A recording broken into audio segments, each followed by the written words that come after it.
Welcome to the internationally acclaimed Santa Monica Playhouse. Before the show begins, a brief reminder. No eating inside the auditorium. However, drinks with lids may be brought into the theater. The taking of any photographs or the operation of any electronic recording device is strictly prohibited. Please turn off all cell phones and take a moment to look around you for the nearest available emergency exit. Thank you.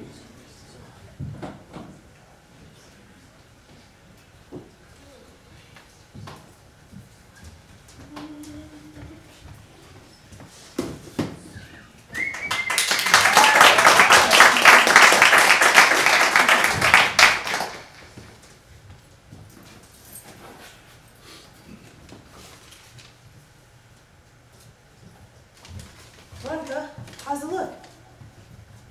Oh, looks good. Fits well, Sammy.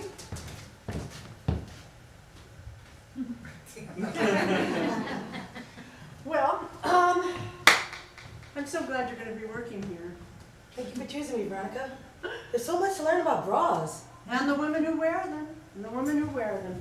So, I didn't get finished with the stocking yesterday, so we're going to do that today. So let's go ahead and get started with your training. When women come into the store, well, anybody comes in the store, say, hello, I'm Sammy, welcome to Veronica's Revelations. I'm glad you're here. Okay? Okay. Hi, I'm Sammy. Welcome to Veronica's Revelations. Thanks. Oh, I have to admit we won't be able to do that every time, but anyway. So, at Veronica's Revelations, we're not only interested in sales, but our customers are really family.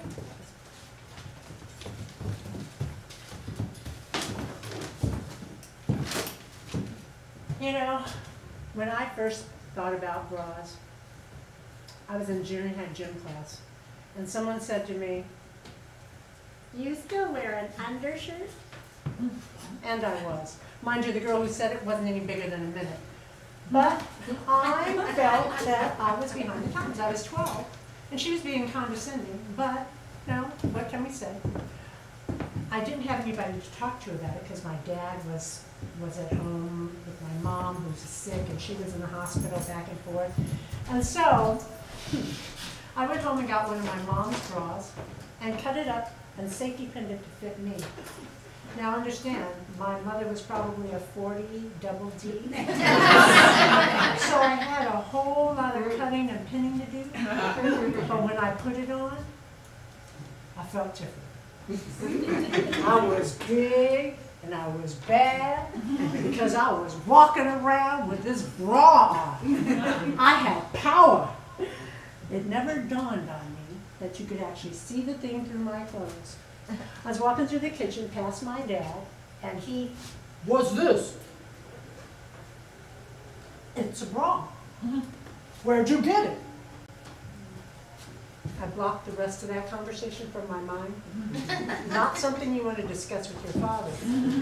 Anyway, that weekend he took me over to J.C. Penney's. You know, Saturday at Penny's, everybody and his brother's there. Turned me over to this old, loud saleswoman, probably in need of a hearing aid, and she was just, "Honey, do you have a bra on right now?" "No." Huh. You're not very big. This will probably fit.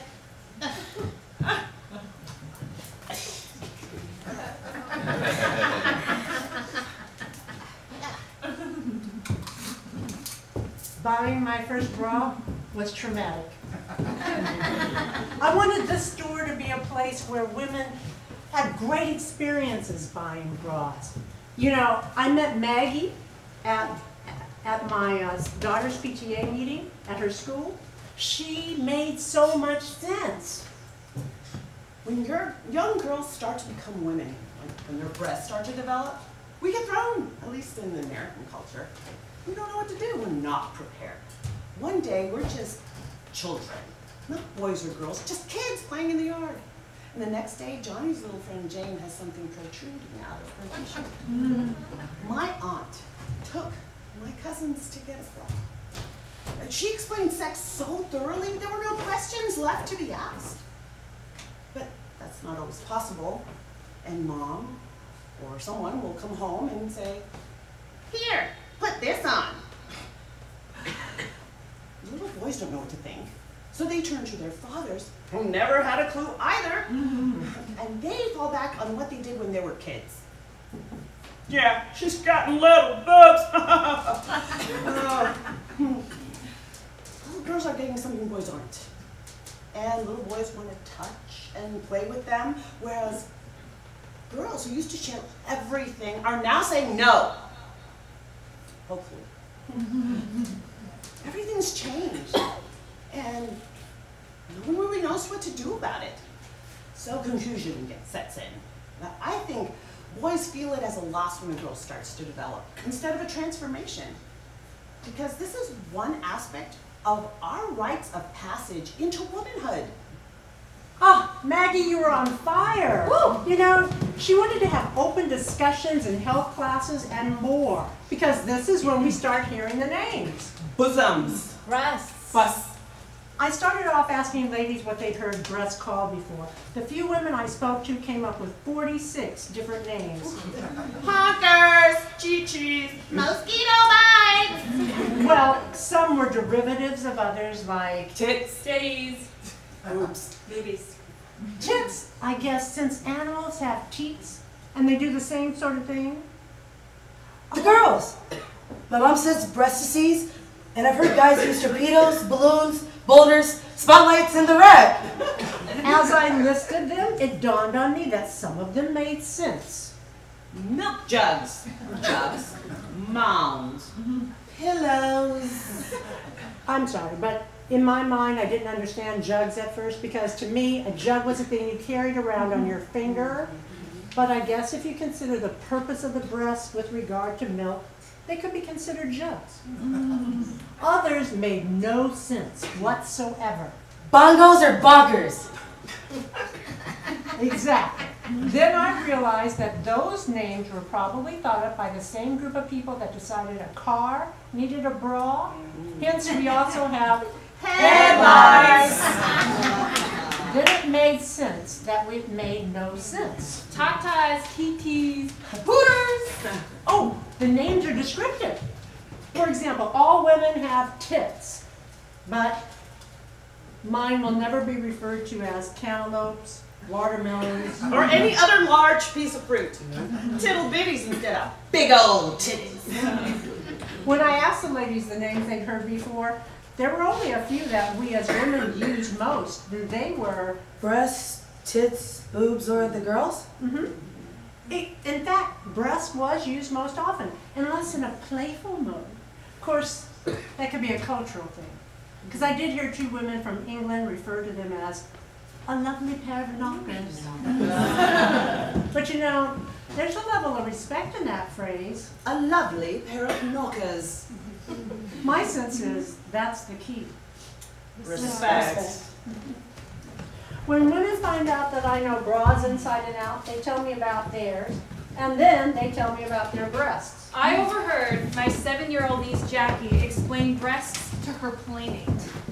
Do your boobs hang low? Do they wobble to and fro? Can you tie them in a knot? Can you tie them in a bow? Oh, my mama had the ladies' church meeting at... My mama had the ladies' church meeting at our house last night. I don't know what they say in the den, but I can hear when they have wine at the one meeting in the kitchen, and I listen from the porch so I can learn.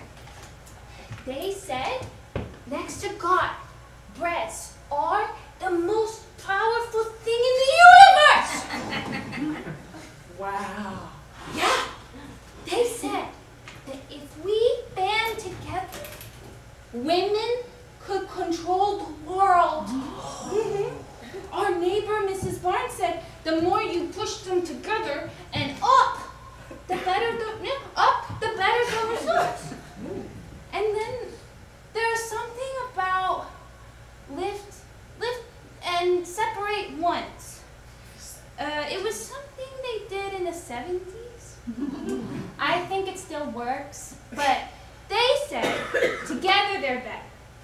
is something about how long the cleavage line is.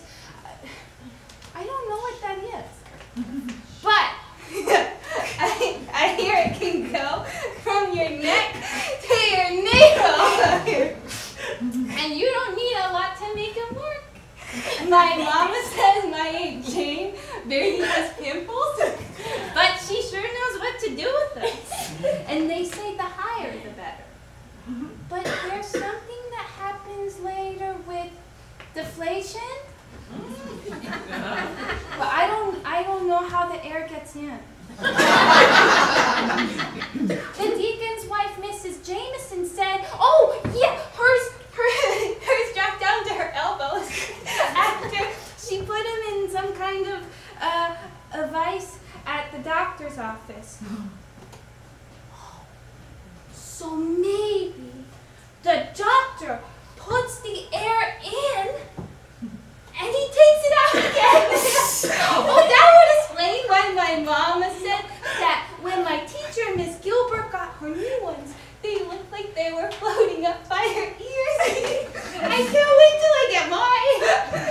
Hey, you throw them over your shoulder like a continental soldier. Do your boobs hang low?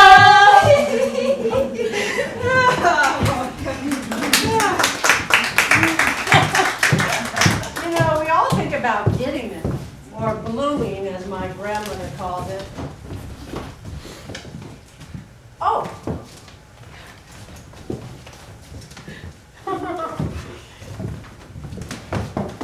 When did you get yours? I got mine in 6th grade. I just remember my mom always made sure I had on the training bra she bought me in 5th grade. And then one day they finally did appear, and I said, "Oh, that's how that works."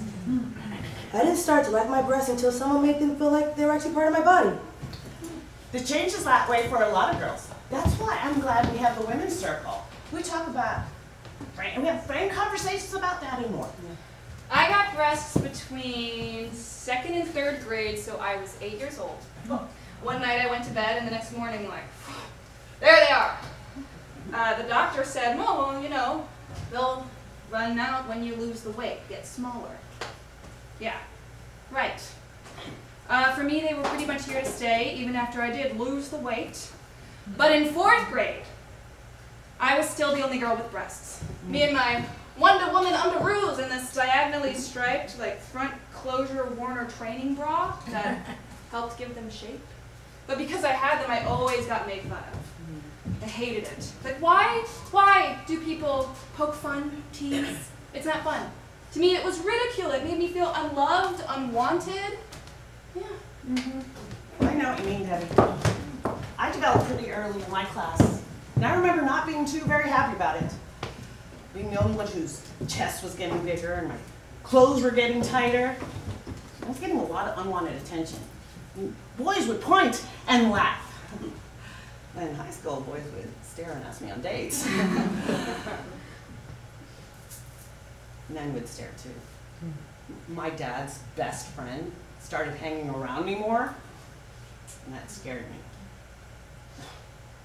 And going out to find a bra and what that meant, oh, that was way too much responsibility. And no one would talk to me about it. And my dad was a gynecologist. It was very clinical in our house. We had books about the body and body parts. Conversations went like this. If you want to know what's happening, read this book. Or, I'll get that book for you. Or, look it up. That was my mom's favorite answer to everything. Look it up. You know, the changing of a boy's voice just doesn't compare. Oh, you're right. Guys would think twice about teasing if their organ first showed up in the middle of their chest. To wake up one morning with a knob in the middle of your chest. I mean, something you've been looking forward to, but not realizing just how personal it really is. Oh, but now the whole world gets to watch it grow with you. And comment. Oh, wow! Yours is huge. Or, I don't think you're going to get any bigger. Then to be taken to a store to be fitted for a socially acceptable apparatus called a bra, or in their case, a jock strap. I can hear the salesman now. Oh, congratulations, young man. That's a nice start. You've been that size for a while. Oh, don't you worry. I'm sure it'll grow. Oh, let's see here. This medium is too big. This small, this will take a little growing into. Let's try a petite. Then when they get home, they look in the mirror and think, everybody's going to know this doesn't quite fit my body size. And so they try to enhance it with socks or toilet paper, you know, just for a little evenness. But then somewhere during the course of the day, something goes south, either them or the enhancement. Somebody notices and laughs, and nobody comes to their rescue. Or, in one day, they go from nothing to full-blown, and then some. And now the whole world's staring at you. No. At your breasts. You think no one will ever look you in the eyes again. Any way you look at it, I don't think guys could handle this nearly as well as we girls do, and we have difficulty. I bloomed when I was 35 and bought a Wonder Bra. I never much worried about it because somebody once told me as long as I could fill a champagne glass, I would be okay.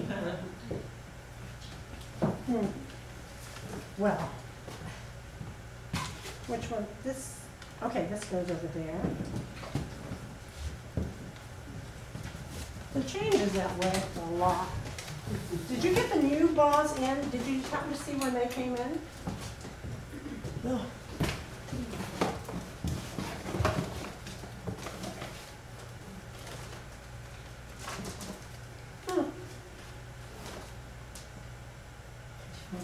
No.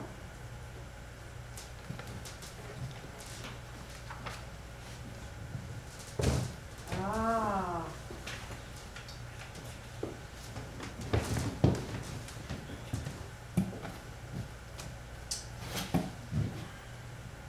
You know, I haven't seen every section in the store yet. No. Show me around. Yeah, well, I think you're supposed to work out things over here. We're going to have the pasties over there. Okay. And over here we have the training bras. Okay, well.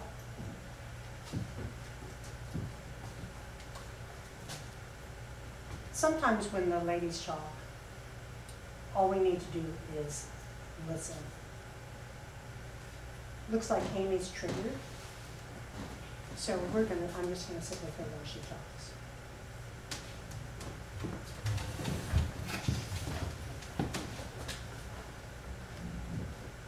She didn't tell me. My mom. I was 7, so she thought I was too young. Parents always think we're too young. So she didn't tell me. But I knew because I saw the worried look in my father's face. I saw the fear in his eyes, and I knew. I saw the far-off look on my mother's face now so often. I saw her wipe the tears from the crying that she didn't want me to see, and I knew. I saw them angry, but not at each other. My mother would comb the anger out of my hair. Before I would have cried out, but I didn't, because I knew. I saw my brother walking around quietly and stay out of trouble, so I knew that he knew. He was older, so she told him. But she didn't tell me. Then later, after the surgery, when my mother's strength started coming back, we were at a ladies' dressing area. And she knew that I knew. So she showed me.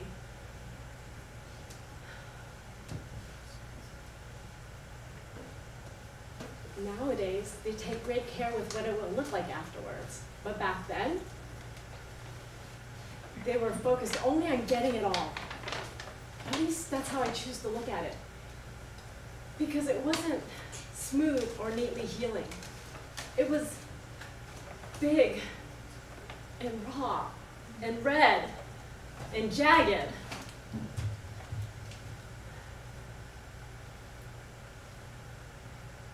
I watched my mother as she smiled at me. I remember her talking, but I don't remember hearing what she was saying. But she was smiling and making pleasant.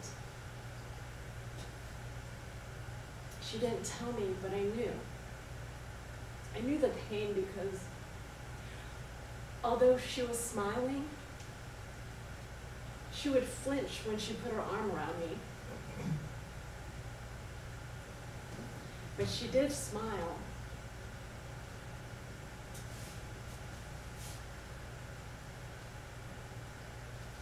And put her arms around me. But the concert pianist was gone.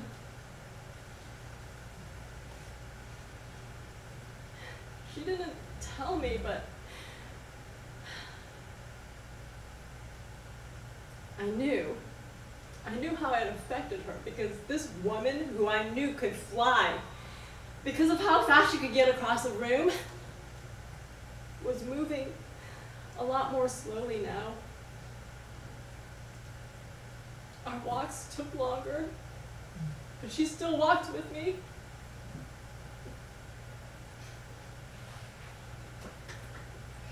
My mother did everything she could to stay with me as long as she could.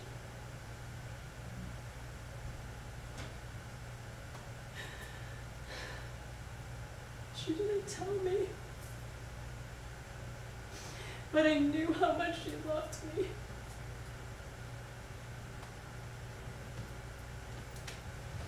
I'm glad you know that about your mom. Me too. Veronica, me too.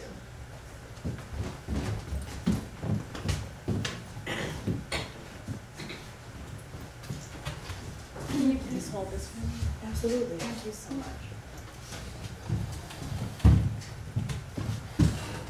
Amy honors her mother by mentoring teen girls. You build bras? Yes, we will build the perfect bra for your beautifully unique body. A year ago, Marge became one of our custom-built customers, and she came in all excited. She had had a series of first dates, and I have another date with the same guy. It's the first second date since my mastectomy. So I really need some clarification here. Exactly where is first and second base? First base hand on top of the clothes and second base hand under the top? Or is first base hand under the top and second base hand under the skirt? No, if that's so, then where's third base? Great. I know the kids are moving faster than I ever did, but I am pretty sure that a home run is still a slide in the home plate. Oh, maybe just kissing is first base. Or maybe the bases are areas. Like, this is first base, this is second base, third base is below the waist on top of the clothes, and a home run is under the skirt. I need to plan. I need to plan when and what. What do I say? say what? How do I say that I've only got one? If I'd had reconstruction, I could have tried to pass in the dark. This voice in my head keeps saying, you just went out. The second day's not a wedding. And I know that, but the old ways I used to, they keep coming back into my mind, like, is he going to try to get to first base? Oh my God, what if he doesn't try? Oh wait, he's the guy, of course he'll try. So, should I let him go to second base? Oh hell, let's be honest. The question is, when do I let him go to second base? The feelings are the same. It's just the questions that have changed. You know, I was content with that relationship in my life. I've had lots of experiences. I have my family, my friends. I have my life. I'm grateful. Then he showed up. Okay, I know it's not this, but it feels like I have this secret that I have to tell him, but If you broke your arm when you were 8, you wouldn't blurt that out on the first or second date. You might never tell him you broke your arm. Don't you want to just kind of get to know him on a deeper level? Yeah, and we've talked and got to know each other before the first date, and we've talked since. But this is a bona fide second date. Tell. Okay, well, he called at least 24 hours in advance. He told me where we're going, so I know he made plans and I can dress right. He's going to pick me up, pay, and take me home. It's a bona fide date. Yeah! So, what do I say? I think it depends on whether or not you want a relationship or casual sex. Oh. Relationship or casual sex. Well, go away now.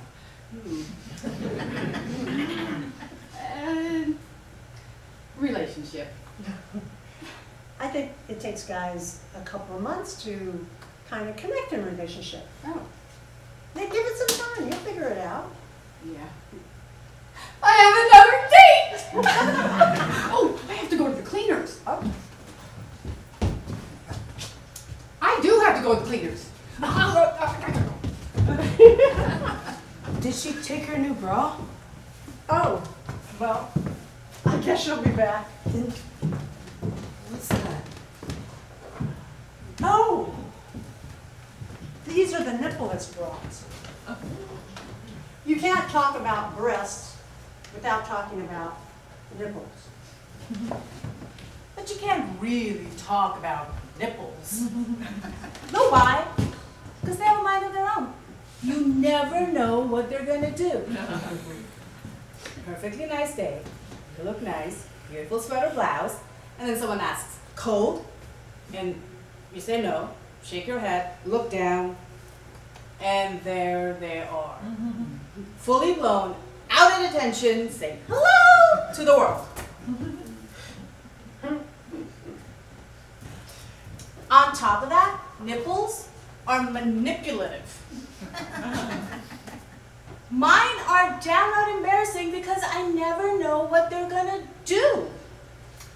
I can be having a conversation with someone and I can slowly feel them going, or they'll just blurt themselves out, boing! I think nipples are kind of like a radar. They come out when there is a possibility of action, or even looking for action, even if it's like a soft breeze. It's an anticipation thing.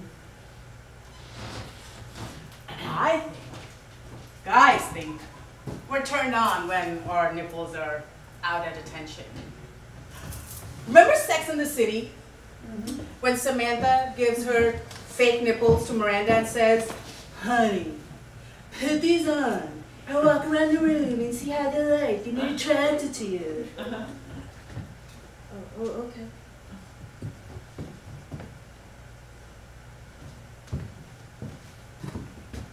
And of course they were. I think our nipples know this. And that's why I say our nipples are manipulative. Nipples are great! They can shoot so much electrification through your entire body, creating tiny little explosions all over. I'm not sure, but I think it was scientifically proven that nipples are connected to every other part of the body. Close your eyes for a second. Close your eyes. Now, just think about your own personal experiences with nipples. Someone's finger gently touches the inside of your arm. There they go. A light breeze blows across your cheek, and there they go. You're watching somebody really hot with a tight ass dancing across the floor, and there they go. Oh, and they can be a little naughty. Just with the right top and no bra on, and just a slight movement here and there, you could be getting self-gratification in a room full of people.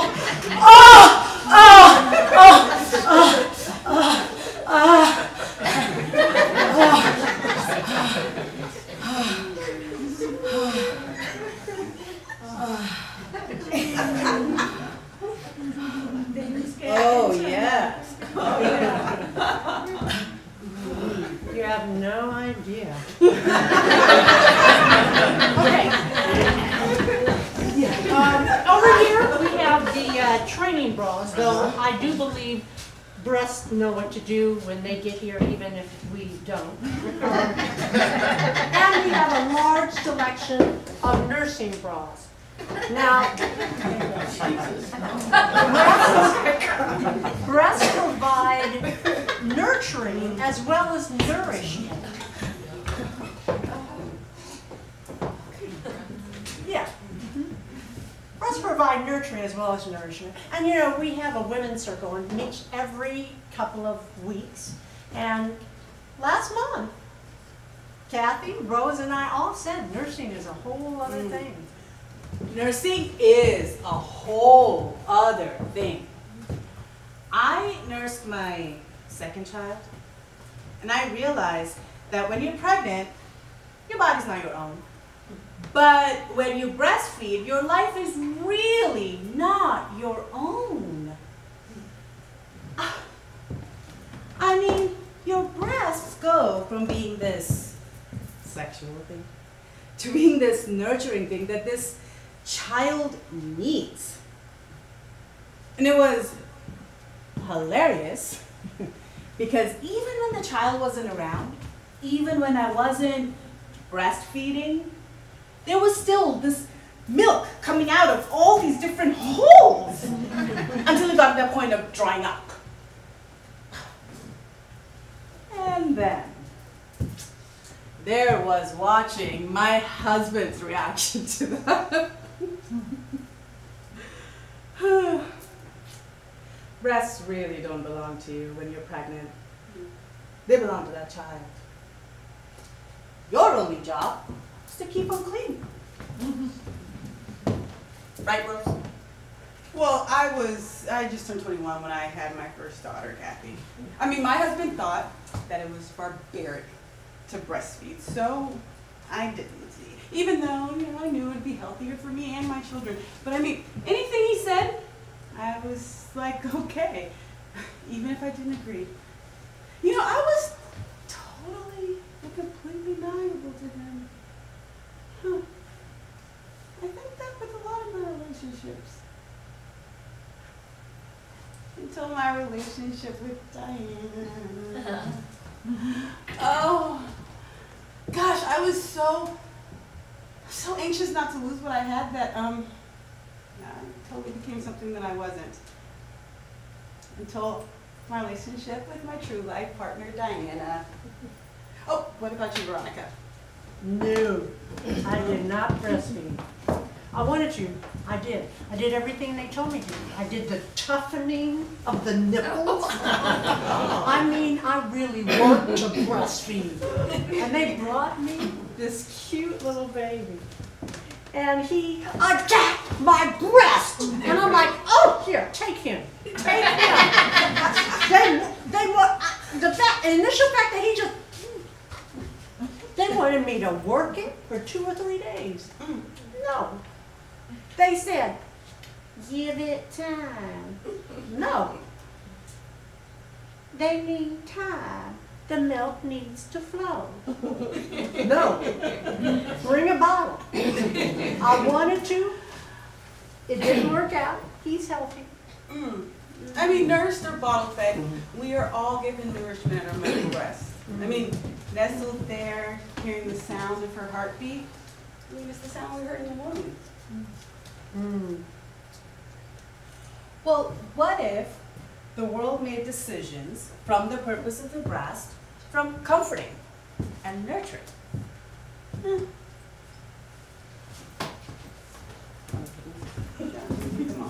Yeah.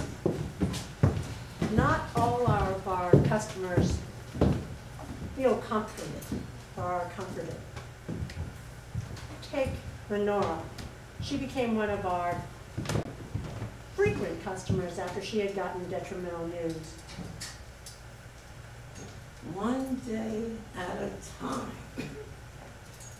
That's what my doctor said when she told me my test had come back for cancer. Oh. She said, well, we had already completed the first step by having the test and finding out. The second step was the mastectomy. But for me, the worst was step number 3. Chemo for 6 months, once every 3 weeks. Spending about an hour lying in the clinic while they shoot drugs into me.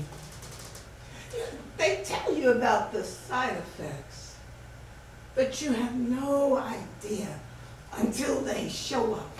And oh, they come over you like a wave.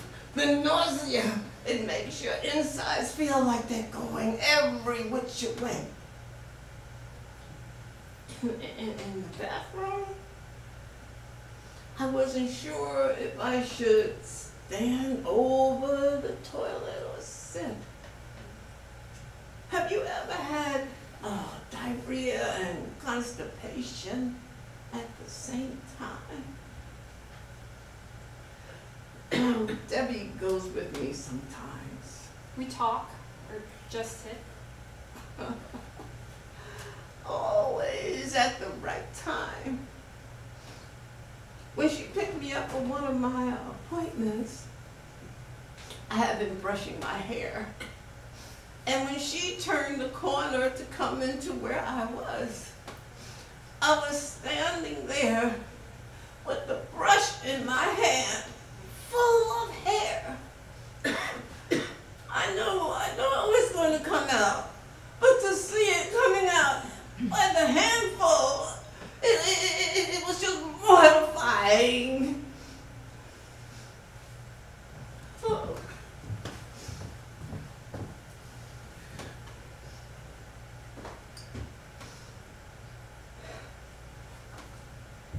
Lenora, after your appointment, we're gonna go shopping for wigs, and we're gonna buy all the wigs and try on all the styles you never had the nerve to do with your own hair. A punk cut, a Cher wig. Yeah, right, a punk cut. Oh, within 5 minutes, Debbie had me laughing. Oh. Well, after the chemo, my 4th step was 6 weeks of daily radiation. Well, it wasn't as bad as the chemo. It only made me feel tired. Like I had a sunburn. So I pretended that I had been lying out in the sun at the beach in the Bahamas and just had a little too much sun. The next step is optional. Reconstructive surgery. I met a woman who had just had her skin smoothly placed over the place where her breast was. It was beautiful. Really, it was kind of artistic. Oh, but for me, you know, I felt I would feel balanced if I had a breast. I was afraid to ask, but I wondered, how were they going to make me a breast?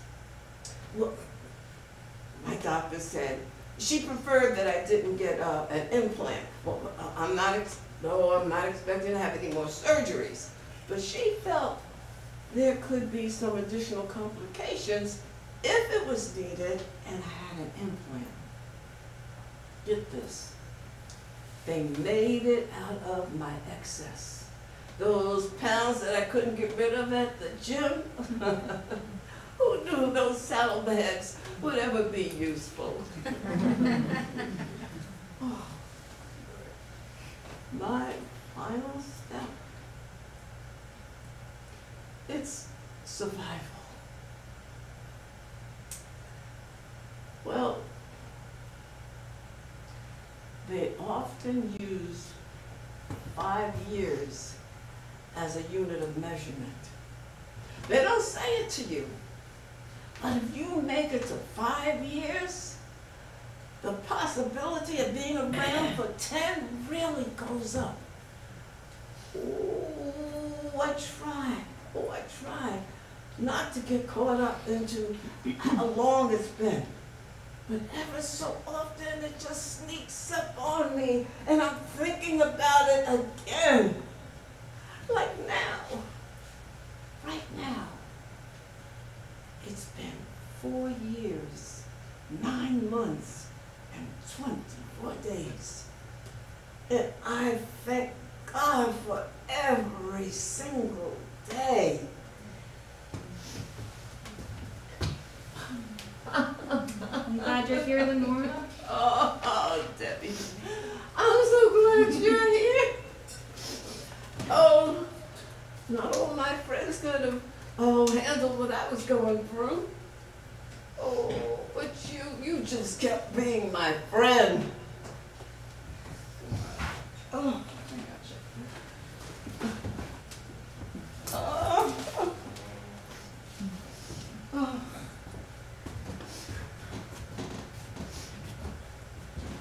Not all women feel comfortable sharing their journey with cancer, releasing it.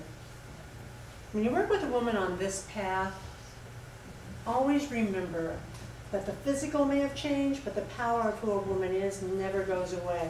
Always speak to a woman's power, whether she sees it or not. Sharing is healing. Sometimes you have to disguise the conversation by speaking to the hot chick inside every woman. Okay, now this helps with cleavage, though not everybody needs it. Like Taffy, whose voluptuous body with a buxom bosom that arrives in a room before she does. She has some very specific ideas about cleavage and what to do with it. Yes, I have used my cleavage. There are a variety of bras that push everything in, up, and over, and give you a look that's very alluring. Isn't that a great word? Alluring. Alluring. Anyway, I've been places where using a socially alluring movement has helped move activities along. Here, let me show you. You kind of gently lift, and then lean over and pick up something across the table. Try it again, okay. So lift, and then lean gently, pick up across the table. Oh, yes! Yes, bravo, bravo! I've done that. I'm not ashamed, it works. So, you know, there is something, though, about having large breasts and a cleavage. We have body power. Smaller women have to find their power in other ways. I mean, because they don't have the privilege that we have. They have a gap, not a cleavage. I'm not saying they don't have power. They do. But this is just right on out there. Plus, if I knew a guy like them, I could short circuit the evening and move things along. It didn't hurt to be striking. Oh, but in business, I use more my upper power than I did my cleavage. But you know, they're all part of my resume. Other than my qualifications, an extra 10 grand has never been refused. There is my experience, my intelligence, and my cleavage. All part of the package. This is how I will adorn your offices and appease your clients. Sometimes without cleavage, you have to work a lot harder. I'll be back later for the women's circle. Bye. Okay, there's nothing exotic about the breasts. They're attached to a whole person, a human being. They're attached to a hot chick. Because? All women are hot chicks. There you go. You know, you might better do some TikTok content of that bra. It'll help with sales. I don't have a clock account. It's just TikTok. TikTok clock. Maybe later. Curious, did Marge ever tell you about the talk with her date? Curious. Okay, well, that's a really hard talk to have somebody, and I think it would be really good to know how to do that. Oh, yeah, that is a hard talk to have. That would be good to know. I forgot my new bra. I told you she'd be back. I was just about to tell her about the rest of your story. Oh, well, I'll tell. So I decided to give it some time to see how we were together. After a few more dates, I had the talk with Mr. Second Date, Joahn. I was really nervous, but I pushed through and told him. I've wanted to tell you something for a while, but I wasn't quite sure how. I want you to know that I'm a survivor. I'm a breast cancer survivor. This is me. And I also chose not to have reconstructive surgery. It's been over 5 years and I'm fine. I just wanted you to know. If you'd like to talk to me about it, give me a call.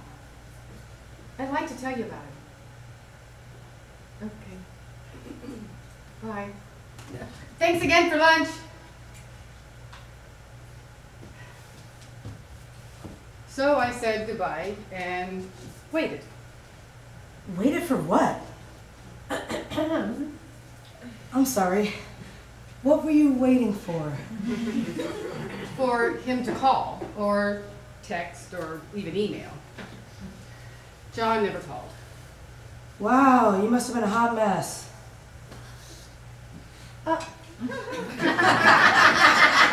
Yes, I was brokenhearted. But only for a minute, because I realized that I'm a survivor in a lot of ways. I mean, Joahn not calling was good news, because it was good to find out early that he wasn't interested. Me waiting for him to call, I was giving him my power. But enough of that.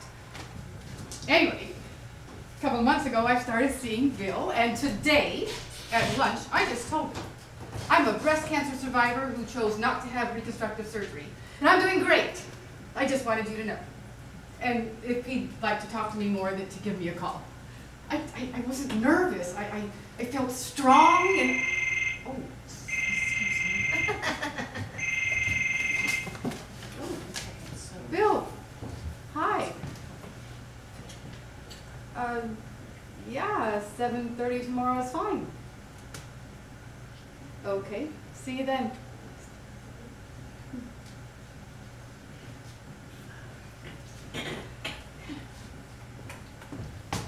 I have another date! Wait, your new bra! Oh, thank you.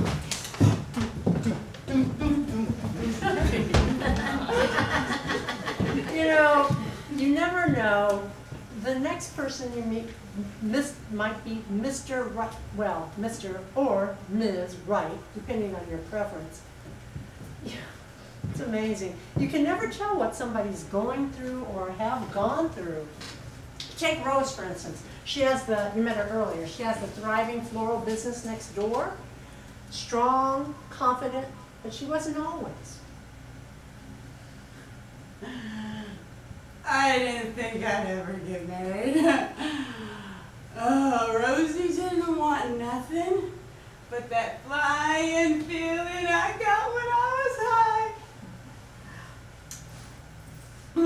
high when I met Brian, my husband.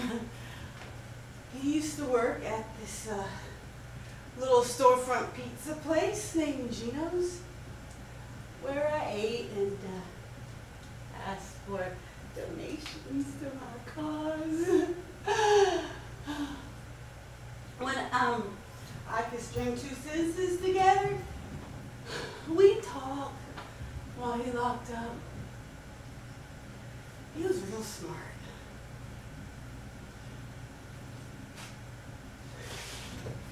I still don't know what he saw in me. I mean, especially that day he pulled me out the gutter. But I've always been so grateful. The stuff I was using was real bad. I decided to die. But he cleaned me up and married me. We didn't have many friends. Brian preferred it just be us, to protect me from my past. My husband's a good man. Brian handles all the money. He gives me what I need. My husband's a good provider. Oh, I had plenty to do when the kids came. 3 girls in 4 years. Mm-hmm. And several years later, another daughter married.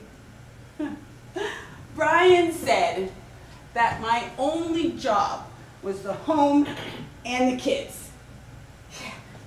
Oh, he'd get real mad if I didn't handle things the best way. Mary's the only one left at home now. My husband, he's a good father. Boyfriends in my old days, they hit. Brian, he never hits my face. He holds my arm and he hits my breast. Because no one could see the bruises, I figured no one could see my pain.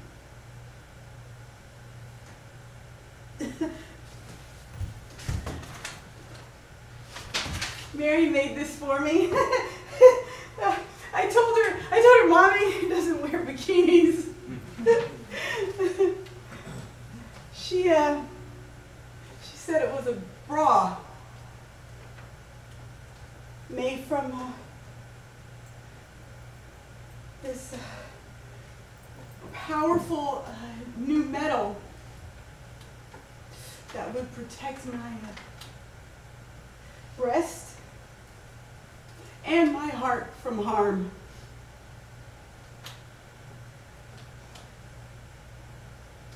She said this is what she was gonna wear when she got a bra. She called it the treasure chest protector.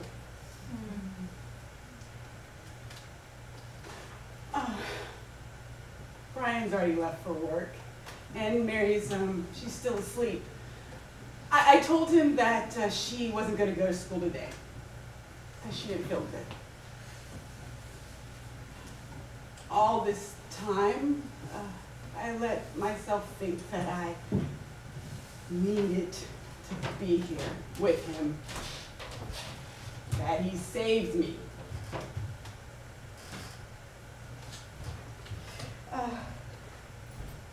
Mary and I are leaving today. I don't know where to go or what to do, but it's time I'm my own treasure chest protector.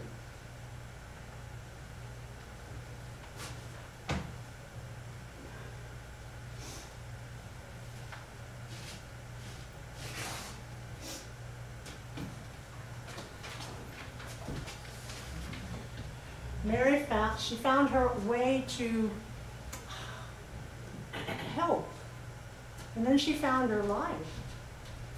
And then Rosie found Diane. My aunt was abused. We were little. My cousin told me. I told my mom. No one knew. Your cousin was lucky to talk to you about something like that.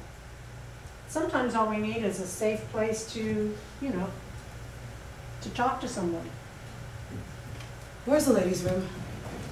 Out the door to the left. I promised my sister I'd pick this up for my niece. You said this is the only one? Yeah. My niece thinks if she had a training bra, maybe they'd grow faster. I told her 12 is not when you need a training bra. You need one at 42 when your breasts have forgotten where they were and need retraining. You know, if women had been taught better about gravity in school, more would have become engineers and scientists. We would have gotten to the moon long before 1969, and we would have invented better anti-gravitational devices to use as bras. Ooh, I love this place.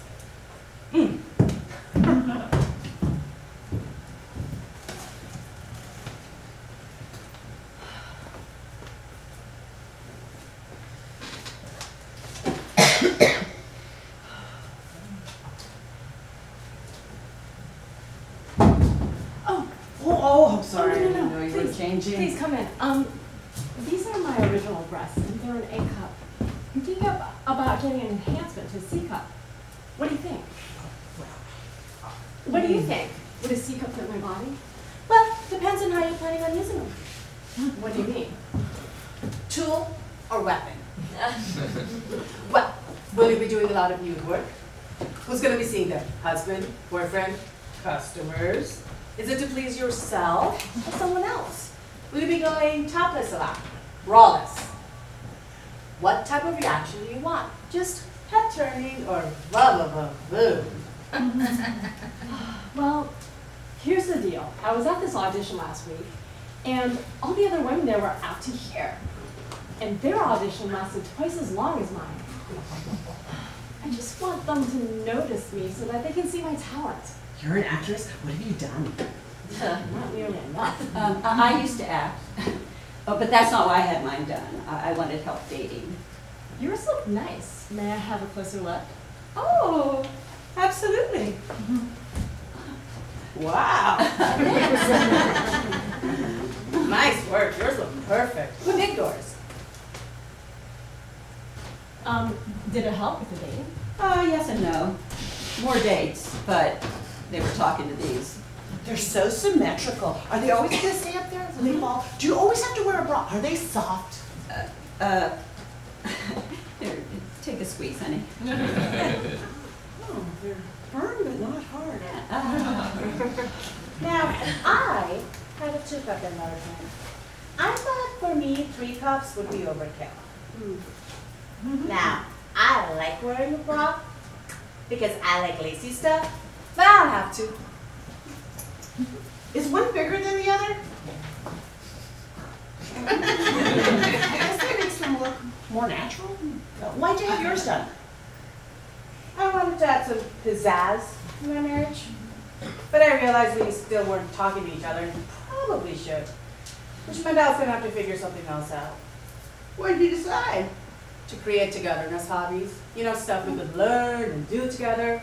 So far, we have done Italian cooking, race car driving, tango classes. So it worked. More than your husband. Huh. How about you? Are you getting any work done? Oh, I had a reduction.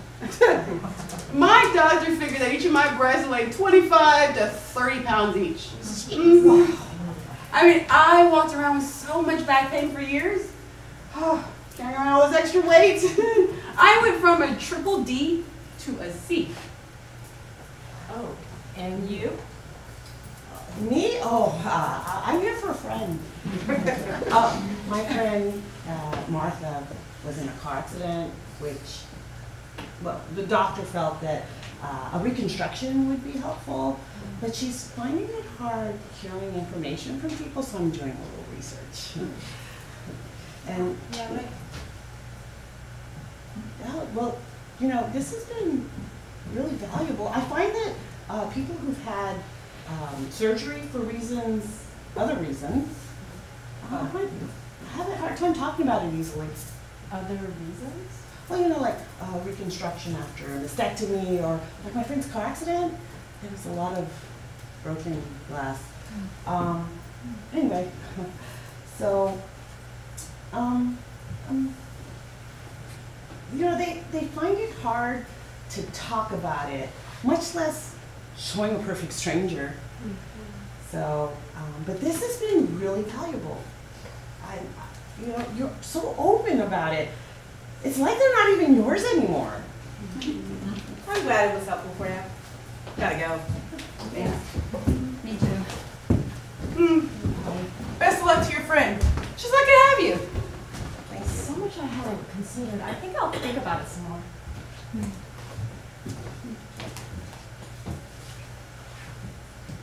Well, Martha, doesn't seem so bad. Let's go talk to the doctor.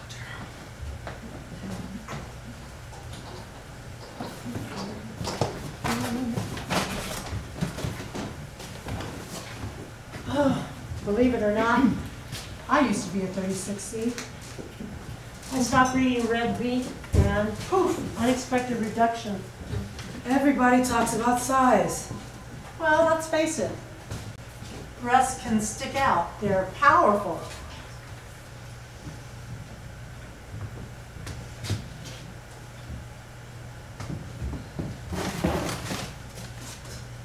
Oh, that's the What If book. I created it so that people could do a larger size and see if they could have a larger size without the surgery. What if? You know, what if? That way the silicone inserts make you bigger. See how much bigger I look? Okay. You might be able to model that for an Instagram reel. I don't know about a reel. I don't have one. Okay. Maybe I'll teach you about it later. You know, just like the tuck. Okay. You know, if it weren't for bras, there'd just be free-flying tits and bobbing boobs. Yeah, that would be true. You know, my grandmother said that when the bras first came into existence, that they made the breasts flat. They were pretty much just a couple of hankies tied together, and there was no shape to them at all. They didn't do anything for the droopage, nothing. Could you imagine a time when there was no cleavage? Mm-hmm. Cleavage is used for everything, including holiday decorations. Cleavage is beautiful, especially if the breasts are distinct, but not so attractive if the breasts are just pushed together so they spill out over the bra. Mm-hmm. That's too much. I think it's beautiful when you can see the actual shape of the breast. Yeah. I rarely show cleavage. I think I'm fairly modest in that way. I've never deliberately or consciously used my cleavage, but there were a couple occasions where it was a big hit. I know nothing about spillage. I wondered what it represented till I figured out I actually already had it.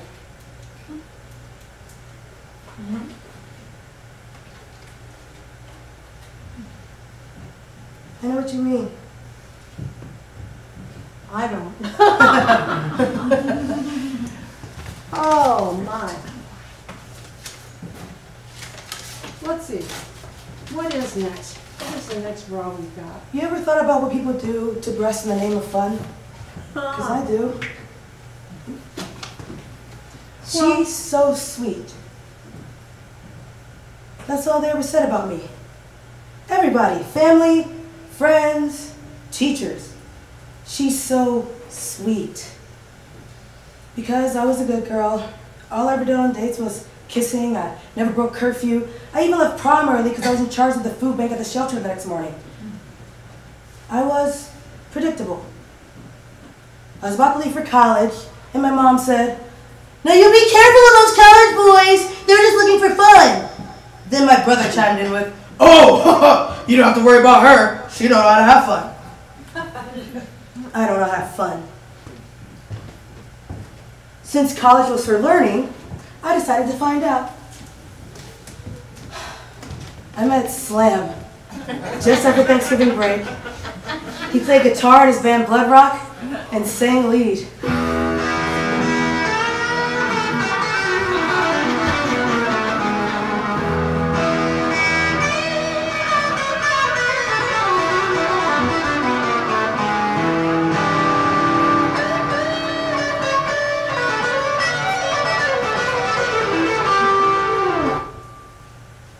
He had great tattoos and rode a hog. We never really went out on dates. We just hung out at his place. Slam was my first. It was great! I was surprised because most of my friends said they didn't like sex at first. I did. Slam said, "I really like your tits. If you like the sensations, you can have them all the time." Yeah!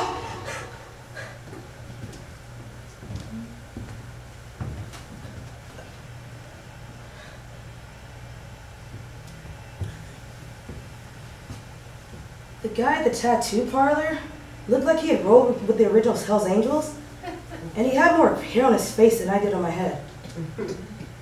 Nipple piercing. I don't know what I was thinking it would be. The thought of this man pinching both of my nipples until they were numb, and then sticking a needle through each one? The appeal of the constant sensation disappeared. And not long after that, Slam did too.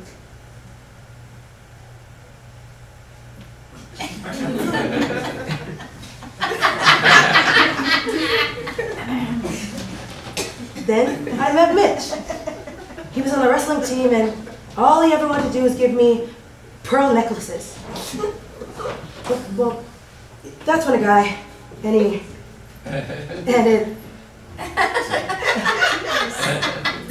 Well, that's a pearl necklace. 2 years ago, I met Jeremy. He says I'm sweet. And when he says it, I really like being sweet.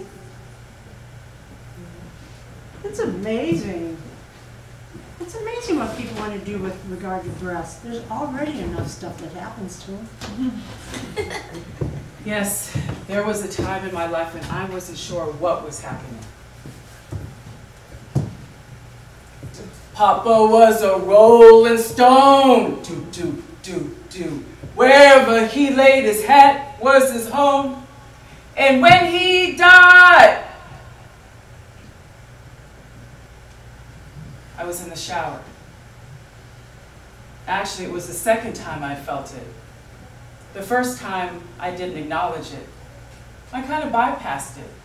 I mean, I've never felt anything there before, so it must be a mistake that I feel something there now.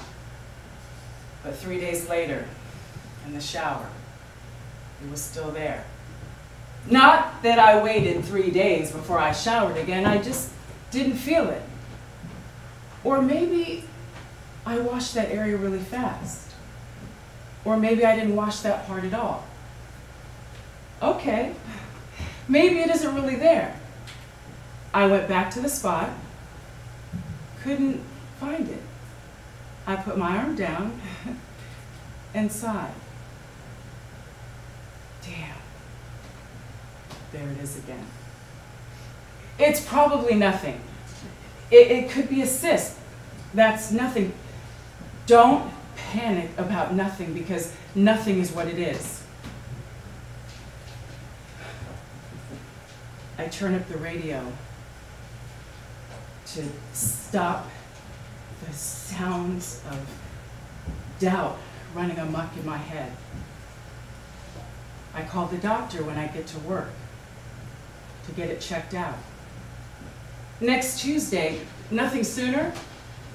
Okay, I can keep the thoughts of doom at bay for 6 days. So, my doctor tells me, as I'm leaning toward him, arms outstretched, naked, breasts hanging as he checks them, if I weighed more, I never would have found it. Not comforting. Years ago, my doctor told me that African American women have more fibrous breasts, lumpy. The way he said it was like, I should know this. I mean, mine are the only ones I felt, so how am I supposed to know that? They tell you to do these self-exams, but you have nothing to base it on. So if your breasts are lumpy, you don't know what you're looking for. And how do I say to another woman, excuse me, may I feel yours? Anyway, he found it. So time for a mammogram. I'm sorry, putting a woman's breast between 2 plastic bookends and smashing them together with hundreds of pounds of force and shooting radiation through them? There has got to be a better way. After that, he called to say the results are inconclusive. Let's wait and see. Sure, let's spend time worrying about it, thinking about it, wondering about it every time I take a shower. I don't think so. I called him back. Take it out and let's see. Fine, it's a simple procedure. We can do it in my office. Lying on my side with my arm over my head. We talked about traveling. I had been to Paris. He had been to Spain. The nurse wanted to go to London. It didn't matter what we spoke of as long as we weren't doing what we were doing, except we were. It was over pretty quick with the stitch and some tape. I'll call you when the results come in. Then it's just waiting for the call. You can always tell. It's in how they leave the message. Hello, this is the doctor's office with your lab results. Please call as soon as possible to schedule an appointment to discuss the results. That's the scary message. Or, hello, this is the doctor's office. I have good news. That's the message you want to hear. I checked messages every hour. But when I heard, hello, this is the doctor's office, I hung up. My heart leapt to my throat and began to pound. I had been waiting for the call, but I wasn't sure I was ready to hear what was to come.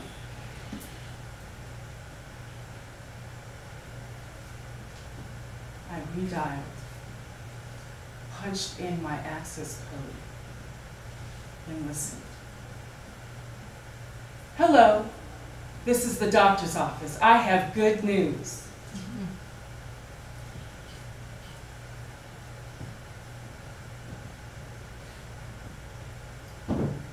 That was all I heard. And then I cried.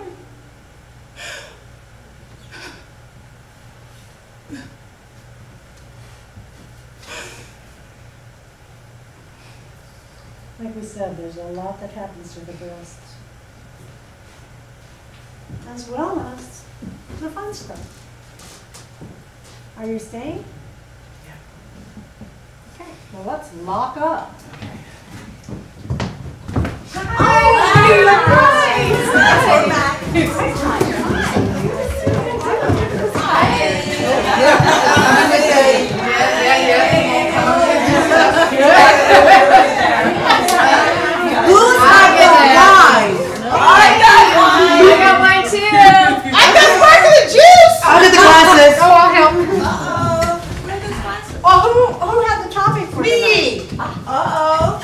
What excites your breasts? Oh, my breasts have fun when they get excited. Okay, like, thank you. Like touch, but not before they're a little warmed up, because if they're touched too soon, they tickle, and that's like a little too sensitive, you know? But I think it's the warming up that excites them. I don't know, it's like that weird in-between part where it's like, Don't touch me, but touch me. What else excites your breasts? Lips, kissing, licking, fondling. Oh, cold air ice cube. Oh, erotic films. Oh, it just depends on who's doing what, you know. Somebody who's just, Oh, no. like they're trying to gobble a hot dog. a tongue. No, tongue flicks.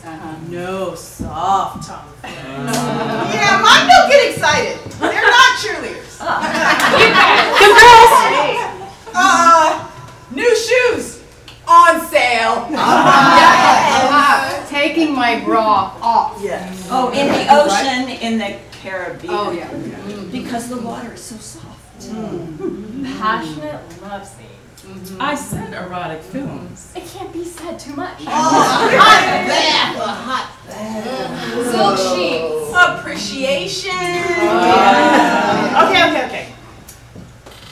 Whose breasts do you admire? Holly Berry's. They are so proportioned to her body, and she dresses so well and looks good. Yeah. So it's a package thing. Yeah. Halle still matches her body, but don't forget about Brianna and Beyonce and Rihanna. Well, a friend of mine when we were younger had her breasts done. I mean, she was older than me, but a beautiful woman. I saw her change once, and her breasts were just standing like right in front of her.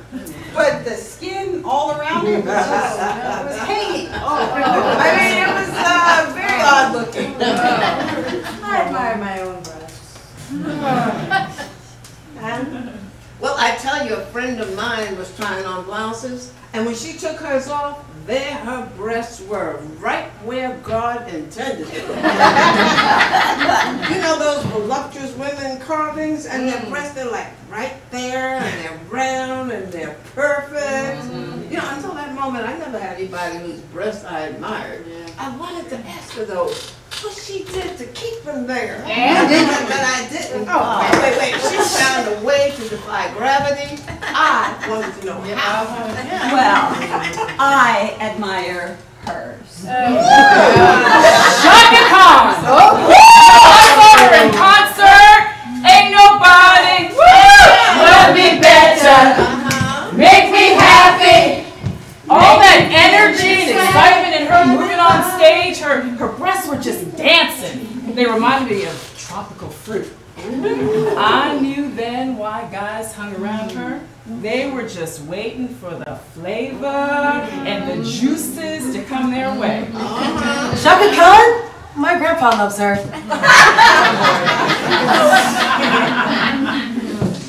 My friend Diana wears these low-cut tops, and she's really proud of them, and she displays them, and I think that's great. I only wish that I felt a little bit better about my own body in general. I admire my own breasts. All right. Okay, you know, no matter how old they are, what size, shape, or color they are.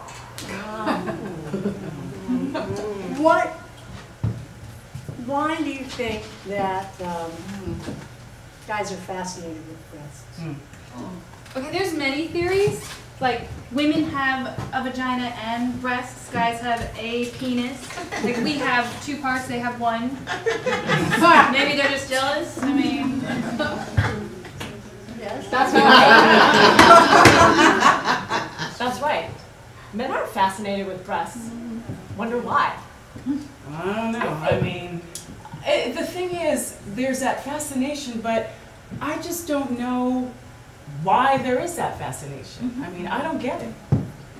I think that men are fascinated with breasts because they want what they don't have, so they have to go out and get them. Hell, women are like that too, right? Maybe it's an American thing. I wonder if other cultures deal with that issue too. Maybe it's just the U.S. and the way Madison Avenue has manipulated advertising, and that our culture has bought into the whole sex sells thing. Can't you just picture it? some ad exec somewhere has decided that their product is so terrible, they need a distraction. Breasts. So here's our horrible product next to a pair of big boobs. And some simple mind somewhere really believe that if they buy this product, they get a pair of bodacious boobs. And they've been doing it ever since. I think people just want to be a little kid laying on mommy's chest with no worries. It's a natural instinct. Yeah, maybe. Women never know. In any case, the power breast has is positive and loving and a celebration that doesn't have to be scandalous or kinky. No, they don't define a woman, but they are part of what makes a woman. A woman is art in any form. The way that we're built, the way we give birth and nurture, the way that we do work, so many different kinds of work at the same time, and the way we make love, and the way we orgasm again, and again, and again. Truth is, we really don't mind if we love, but respect, honor, and appreciate us for all that we are. There's been a lot of confusion about the breast. Let's hope we can put an end to it all.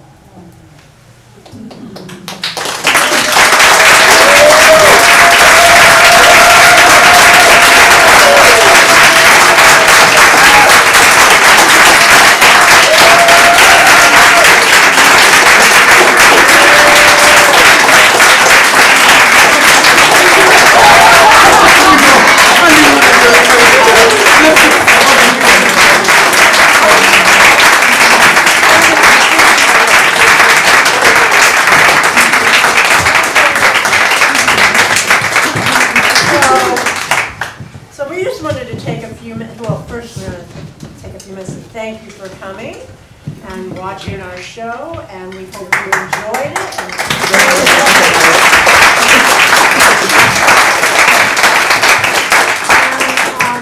I always like to take a few minutes just to see what's, check in with everybody to see if you had any questions, and if anybody wanted to take something home with them, the thoughts, the ideas, or shifts, or something new that you heard, or something new that there's a different way that you'd like to see things happen in the world.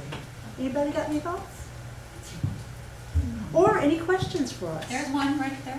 Yeah, see a hand. Right there. Yeah, that. Sonia? Yes. Yeah. One of the things that I got out of this was really a focus, both indirectly and directly, on women's power.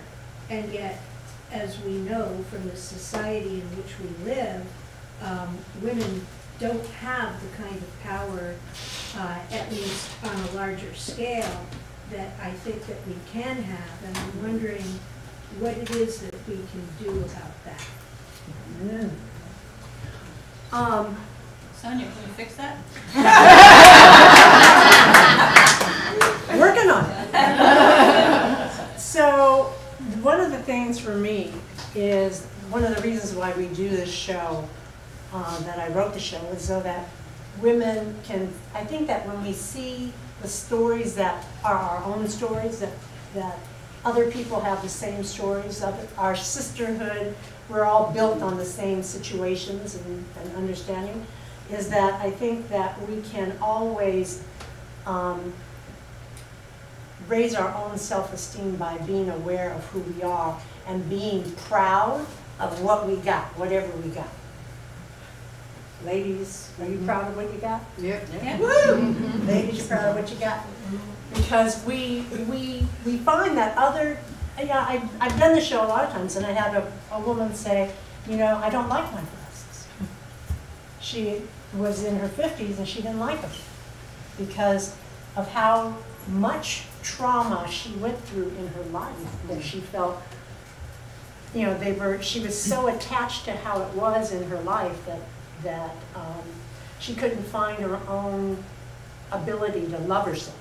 And what she was saying really was more, to me, what it felt like, was more about not loving herself as to just her that one body part. So it's so much, we're so much more than what society tells us who we are. So this is one of the things that I'm looking at. And the thing that I think is also helpful for us all is to learn to love each other better and to appreciate each other.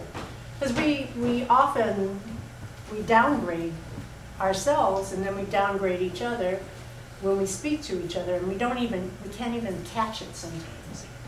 So, what is your suggestion? And then we'll come down here. I would actually like to learn whether men have similar kinds of issues. I'm sure they do. Anybody want to speak to that? It's difficult to speak to it in today's world. It's very challenging because when we try to speak to it, we're mansplaining it. And that's a very powerful, it's a counter force that puts us in a situation, if we want to get along, if we want to heal the gender war. I was raised by a single mom, so I'm totally appreciative of this, but to speak to it from the pain that I live with as a person, as a male, that's mansplaining, and I get shut down. So I just walk back and try to give my empathy back and listen and just try to appreciate. I do appreciate, and I do appreciate the reality that women face in our world. And you know, I try to do what I can do day to day, and it's about, I think, creating hope. Creating hope in your attitude, creating hope in your expression, in your language, in your behavior, and in the energy you put out. And that's the best that any of us can do. But if we aren't aware of it, or we've been programmed not to, So I think that it keeps coming back, having this discussion, and it's a challenge. Yeah. Any other gentlemen want to speak to that? I think women have a lot more power than they realize. Remember how many wars have been fought over women and how extraordinary lengths a guy will go to impress or get the attention of a woman. Be the kind of woman that, well, you figure it out. Yeah, right. I'm sorry, let me come in here and then go back. I just want to share that one of my experiences of seeing this play a couple of times is I feel a lot more comfortable talking about breast cancer. And I was at a retreat this weekend, and we were talking about menopausal sex and vaginal dryness and breast, and she's like, well, I really don't like mine. I had reconstructive surgery after mastectomy, and I think they look weird. And we're like, well, just show us. Show us your breast, and how wonderful it was to feel comfortable to initiate the conversation. And she showed us, and they look great. So it's like, it's having this kind of open conversation to become aware that maybe the way she sees herself, or I see myself, that if I can see it in someone else, to be brave, to have this kind of conversation, then I can see myself differently, and I can start to see that innate power that we're all born with, men and women, and to own that. It's just been, the self-esteem disparity gap is, I know, part of your mission and why we do these plays, and to have this kind of conversation about breast health. I also want to say that I love the journey that you take us on, that it's from childhood to womanhood, to the laughter, to sadness, to the jokes, and the camaraderie that women have. Like, that conversation happens in the bathroom. It does. It does. Yes. And I felt like you sort of touched on that very topic of where the power comes from with Candace's monologue about, sometimes those people who bring cleavage have a little extra something that they're bringing that enables them to have a stronger voice, a more powerful voice, even though It's obnoxious as hell. And that's reality. But I liked it that you brought that in. Can I say something? It's interesting that you say that, because as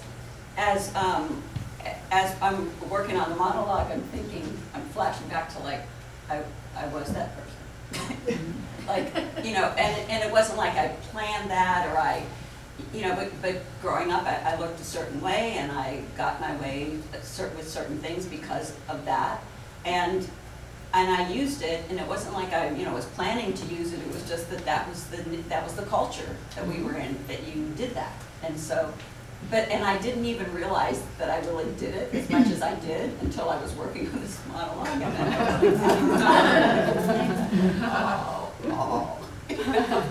And I used to be a 36C, and I had a cleavage. I mean, it's still there.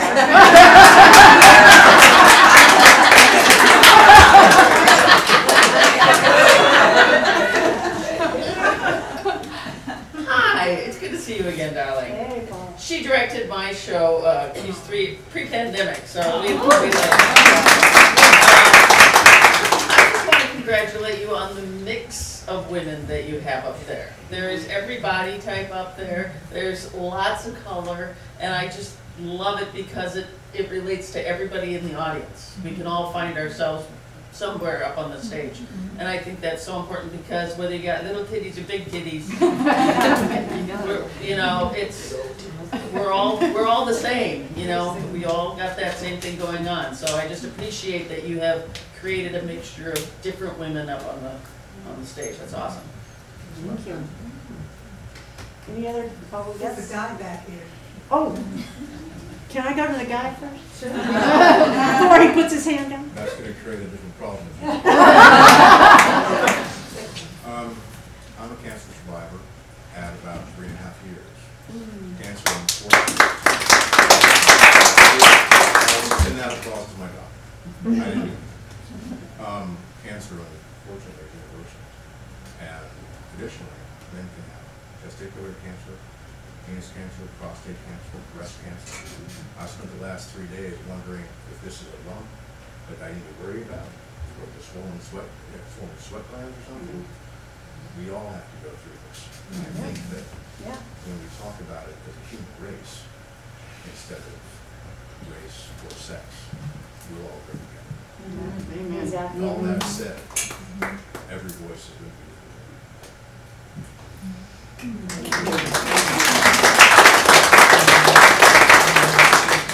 Well, so I am a recent breast cancer survivor, and I really appreciated the conversation that you women brought to this topic. I'm a huge advocate for everybody to go get their mammograms and to stay on track with that, and to share your stories, because so many women that have gone through breast cancer don't want to talk about it. And I think that it's so important to share, because look at the impact that you've made. And I'm so grateful that you actually spoke to that, because one of the things that I learned in my journey is that men are very susceptible to breast cancer as well. Yeah, So, Richard Roundtree, who we lost last week, had breast cancer. And a friend of mine who is also a survivor would do conversations with groups and bring that up, so that, because men should be checking as well, and they're so that we can all stay healthy in the ways that we can. Any other comments, thoughts, ideas? Question. There's quite an impressive collection of bras on stage. She wants to buy. When you were purchasing them as props for the play, I suppose, did you strive for a variety or find patterns or consistencies in the way that they're designed? As some of them don't seem even to be very practical.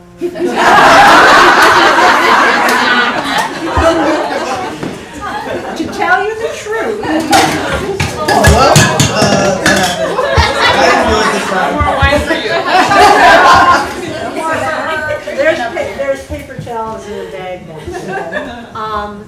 to tell you the truth, when I bought the bras, when I started the show, there were not nearly as many bras up here as there are. I have been doing some form of this show for 18 years. This is 18 years.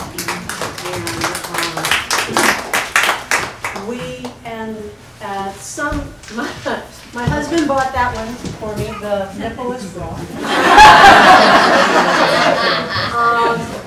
The Christmas bra I actually made because it lights up, and I made that one. and this one, well, there's a lot. The idea for me was not so much that as much as it was, what can I afford? So I shot downtown at the dollar store, and some of these, probably nothing is over $2 except for that one. Nothing was over $2 I paid, because I know where to go. And you're right. I don't wear underwires. I haven't worn underwires in 15 years. But there are a lot of them up here that are underwires. But some people like them, and they provide a lot of support. And I tried to hit a couple of bra companies to help, support the show, but they haven't seen the light yet.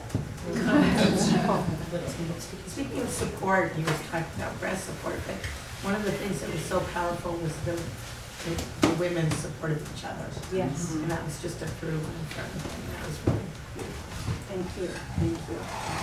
And that's the whole thing for sisterhood, for us to, to keep supporting each other and keep catching each other what we say, because sometimes we say things to each other that aren't true, and we let each other get away with it. It's something like, oh, I don't like this, or this, I look so bad, and then somebody else may say, oh yeah, I look that bad too, or I have, we want to support each other in the stuff that is not good. So let's support each other in the stuff that's good. Anyway, that's my thing. Yes. Hey, Sonia. I just wanted to bring up one thing, because you covered it a little bit, but I have an experience with my sister and my mother that I felt wasn't really represented here very much. And that's because breast is so sexualized and everything, that our culture has always been like, oh, bigger, better, right?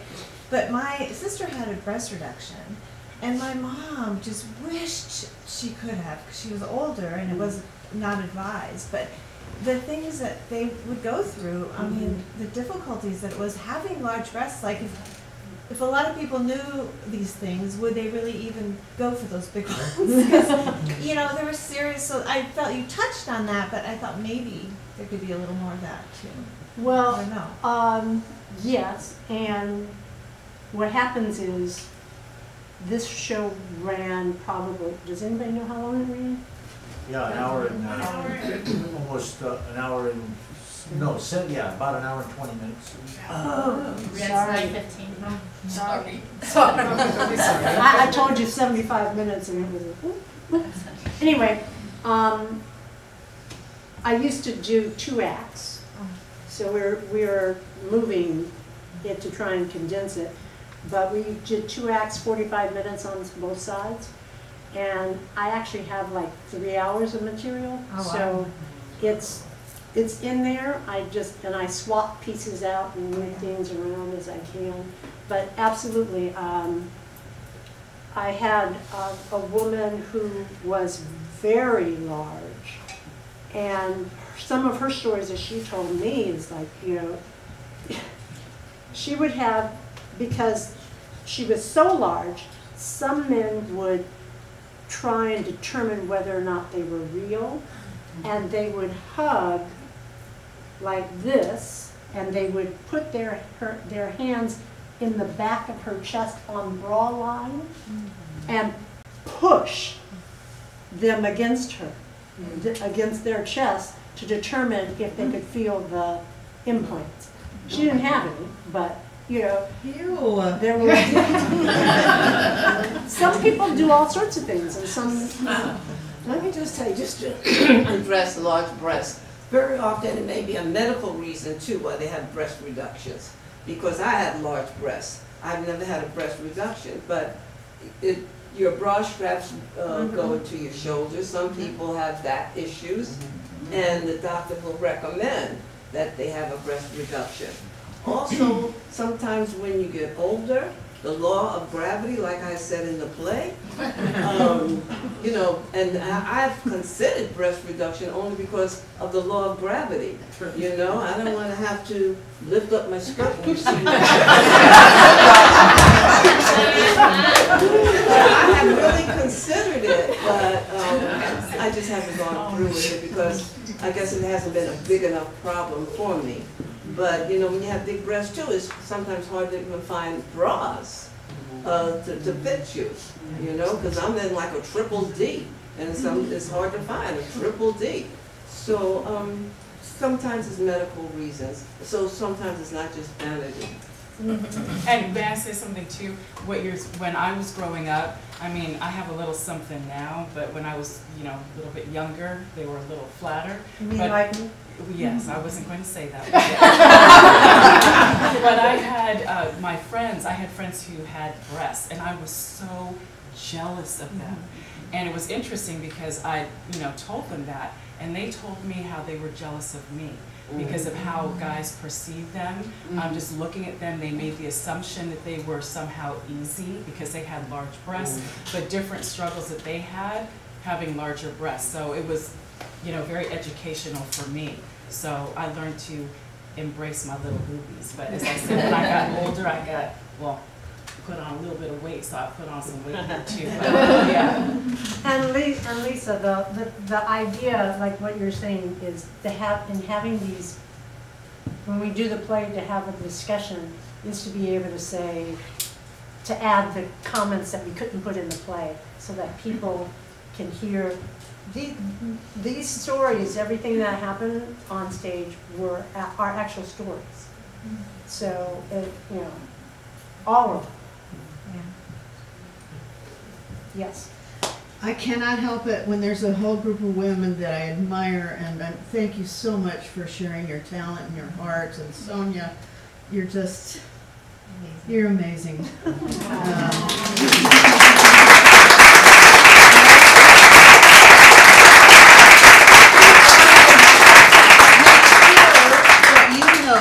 That you're a bonobo sister. Have you heard of the bonobo sisterhood? No. It's a revolution through female alliance, and it's an important read. And what you're all doing is bonobo. So when you read it, you'll understand what I'm saying. But thank you so much for the years you put into empowerment of women. Yeah. Thank you. Thank you.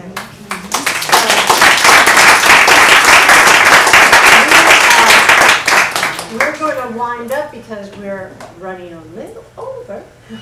And, but I have just the last couple of things is what I do is through my nonprofit Visions of Possibilities. I'll be putting a sign outside. This is our gift to the community as a kickoff to the giving season at the end of the year to raise money for our nonprofit as well. And if you would like to make any kind of donation in the future, one of the things that we have at the end of this year is our blessing shawl. And the blessing shawl is, it just has positive words on it for women. It's a pashmina. And I have done much prayer over these, and so therefore we are giving them away as a donation for a $100 donation to the nonprofit if you're interested. But because I had such a wonderful task, excuse me. They each get one. Oh,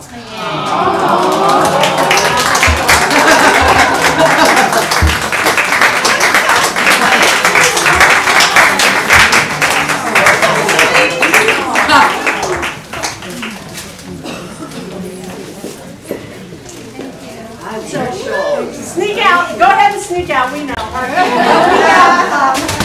We also have, if you want to wait for the cast, we're going to break down the set. We have some cookies and juice outside. So, but before you leave, Chris, the artistic director would like to say. Hi, Chris. It has become customary at the end of every performance for one of our senior members to come out here and extend you our deepest gratitude. And I'm being the seniorist. I've been here since 1964. I spent 2 years in Vietnam, 67 to 69. And why are we extending you our gratitude? Well, normally it's because you bought a ticket. But in this case, you didn't buy a ticket, but you did show up. You did show up, and you sat in the seat, and most importantly, you endured the entire performance. Now, that is a special gift, and we don't think about it.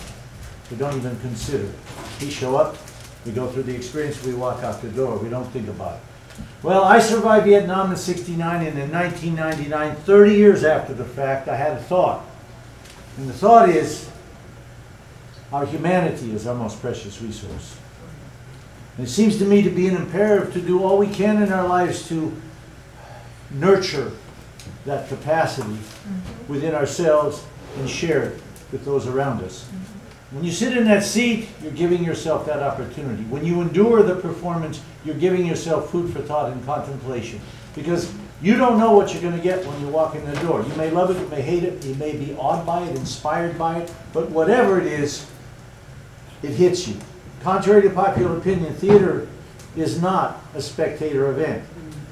You sit in that seat and you endure the performance. You walk out the door with food for thought and contemplation. It may take you a nanosecond to process it. It may take you 30 years or the rest of your life. But in that process of processing that and contemplating, you're stepping out of your comfort zone. You're giving yourself an opportunity to possibly become a little more patient, a little more accepting, a little more understanding, a little more tolerant, a little more empathetic, a little more human. And that is a sacred gift. When you think about it, it's a sacred gift you give yourself, your friends, your family, your community, the artists on stage. And for that gift, personally, and for the Playhouse, I wish to say to each and every one of you and the artists here on stage, thank you. Thank you. Thank